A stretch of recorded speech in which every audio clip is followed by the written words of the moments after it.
अस्सलाम वालेकुम। ज़ेब्रास पर जो हमें स्ट्रिप्स नज़र आती हैं, मतलब जो पट्टियाँ नज़र आती हैं, हम सबको देखने में ऐसा ही लगता है कि जैसे ये एक जैसी होती हैं, हालाँकि ऐसा नहीं है। इनकी जो स्ट्रिप्स होती हैं ना, ये पट्टियाँ, ये एक दूसरे से अलग होती हैं। मतलब कहने का ये है, इन स्ट्रिप्स का जो पैटर्न होता है, वो यूनिक होता है एक दूसरे ज़ेब्रा से। इसी तरह जिस तरह के हमारे हाथों के फिंगरप्रिंट्स से एक दूसरे इंसानों से यूनिक होती हैं, इसी तरह ये स्ट्रिप्स भी यूनिक होती हैं। ज़ेब्रास की स्ट्रिप्स, ये पट्टियाँ कैमोफ्लेज के तौर पर भी काम करती हैं। मतलब जब ज़ेब्रा से कोई बहुत लंबे लंबे घास होते हैं वहाँ पर खड़े होते हैं, तो जो प्रीडेटर होता है इनका, मतलब वो जानवर जैसा कि शेर वगैरह या हाइनाज वगैरह इनके ऊपर हमला करने वाले, वो इनको कंफ्यूज होते हैं देखकर। इस वक्त इस दुनिया में ज़ेब्रा की 3 इकसाम पाई जाती हैं। जो सबसे छोटे साइज के ज़ेब्रा होते हैं वो प्लेन ज़ेब्रा कहलाते हैं, और जो मिडिल साइज के होते हैं मतलब दरमियाने साइज के, वो माउंटेन ज़ेब्राज होते हैं। और जो सबसे बड़े साइज के ज़ेब्रा होते हैं वो होते हैं ग्रेवी ज़ेब्रा, और इनका साइज सबसे बड़ा होता है।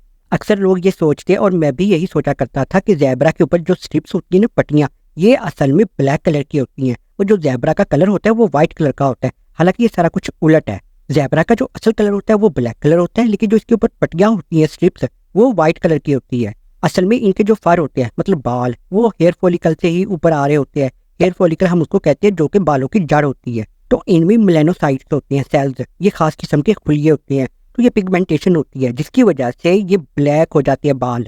लेकिन जो वाइट बाल होते हैं इनके, उनमें मेलानोसाइट्स नहीं होते, मतलब पिगमेंटेशन नहीं होती, तो जिसकी वजह से ये पट्टियाँ बन जाती हैं और ये बाल वाइट कलर के रह जाते हैं। तो अगर साइंटिफिकली अब देखा जाए तो ज़ेब्रा का असल कलर ब्लैक है। तो इसका मतलब ये हुआ कि ब्लैक कलर की ज़ेब्रा के ऊपर वाइट कलर की स्ट्रिप्स। ज़ेब्रास ने अगर थोड़ी देर के लिए सोना हो, मतलब एक छोटी मोटी नैप लेनी हो, तो ये अपनी टांगों पर खड़े खड़े ही सो जाते हैं। असल में जो इनके नी जॉइंट्स है ना, वो कुदरती तौर पर इस तरह के होते हैं कि वो लॉक हो जाते हैं और ये गिरते नहीं है।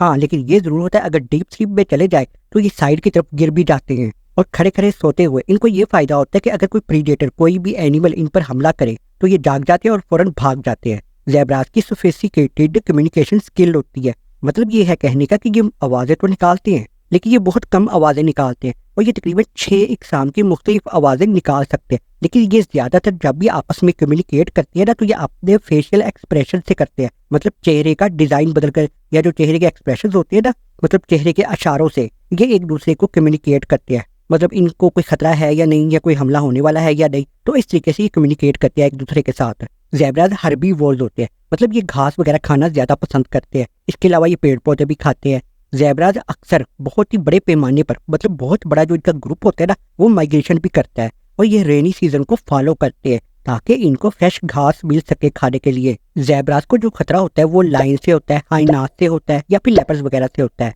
तो जब भी इनको कोई खतरा हो तो ये अपने आप को बचाने के लिए भागते हैं, और इनके जो भागने की स्पीड होती है वो होती है 65 किलोमीटर पर आवर। लेकिन इसके अलावा ये डिफेंस भी बहुत अच्छा करते हैं, मतलब जिसमें ये मारधाड़ कर सकते हैं या काट भी सकते हैं। अगर कोई ज़ेब्रा जख्मी हो जाए तो वो दरमियान में आ जाता है, और ये उसके इर्द गिर्द सर्कल बना लेते हैं ताकि जो जख्मी ज़ेब्रा है वो और जख्मी ना हो सके, और उस जख्मी ज़ेब्रा की ये हिफाजत भी करते हैं दिफा करके, यानी कि डिफेंस करके। उसकी वजह ये भी है क्योंकि ज़ेब्रास काफ़ी सोशल होते हैं, मतलब ये ग्रुप में रहना पसंद करते हैं, ना कि ये अलग अलग रहते हैं। ये सोलिटरी नहीं रहते, ये हमेशा इकट्ठे रहना पसंद करते हैं, इसलिए ये एक दूसरे की हेल्प भी बहुत करते हैं। ज़ेब्रा जब भी तेज भागते हैं तो ये जिग जैग पैटर्न में भागते हैं। जिग जैग मतलब लेफ्ट राइट, ताकि प्रीडेटर से बचा जा सके। ज़ेब्रास के ग्रुप को डेजल या जील भी कहा जाता है। अगर ज़ेब्रा मेल है तो वो स्टेलन कहलाएगा, अगर ज़ेब्रा फीमेल है तो वो मेयर कहलाएगी, और जो बेबी ज़ेब्रा होता है उसे फोल्स कहते हैं। बेबी ज़ेब्रा पैदा होने के बाद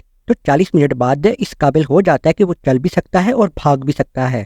जिस तरह के इंसानों और घोड़ों को भी पसीना आता है ताकि हमारी बॉडी ठंडी रह सके, इसी तरीके से ज़ेब्रास को भी पसीना आता है ताकि इनकी बॉडी ठंडी रह सके। जब ये भागते हैं तो लाजमी इनको पसीना भी आता है। ज़ेब्रास का एवरेज लाइफ स्पैन होता है 20 से 40 साल, जो कि वाइल्ड में रहते हैं, मतलब जंगलात में रहते हैं। लेकिन कुछ जगहों पर 8 से 10 साल भी लिखा हुआ है। खैर, आप यही मानो कि 20 से 40 साल तक का इनका लाइफ स्पैन होता है। और अब आखिर में ज़ेब्रास को अब इंडेंजर्ड स्पीशीज की लिस्ट में भी डाल दिया गया है। इंडेंजर्ड स्पीशीज ऐसे एनिमल्स जिनको अब खतरा है, यानी कि उनकी नस्ल खत्म होती जा रही है। अब जैसा कि शुरू में मैंने आपको बताई, इनकी 3 इकसाम पाई जाती है। जो ग्रेवी ज़ेब्रा होते हैं ये ज्यादा खतरे में है, मतलब इनकी नस्ल तेजी से जरा कम हो रही है, और यही वो ज़ेब्राज हैं जो कि साइज में बड़े भी होते हैं। और इसकी वजह है हैबिटाट लॉस, और नंबर 2 एक्सट्रीम वेदर कंडीशन की वजह से भी। अगर वीडियो अच्छी लगे तो लाइक कर सकते हो, चैनल को सब्सक्राइब भी कर सकते हो। मिलते हैं नेक्स्ट वीडियो में, तब तक अल्लाह हाफिज़।